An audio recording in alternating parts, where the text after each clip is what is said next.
ఎన్ని రోజులు ఇట్లా? అసలు నాకు అవసరమే లేదంటే మళ్ళీ ఎన్ని రోజులు అంటావు ఎందుకు?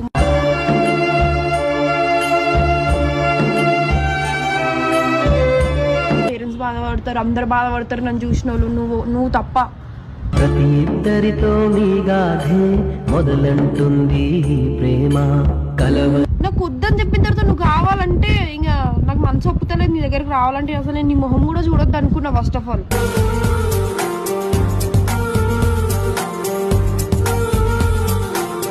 ప్లీజ్ రా, నన్ను ఇట్లా ఎమోషనల్గా వేసి, నాకు తెలుసు నువ్వు పైకి తీసుకొచ్చినావంటే నాకు అది ఇది మాట్లాడి ఒప్పిస్తావు అని తెలిసి నేను నీ దగ్గరికి రాలేను.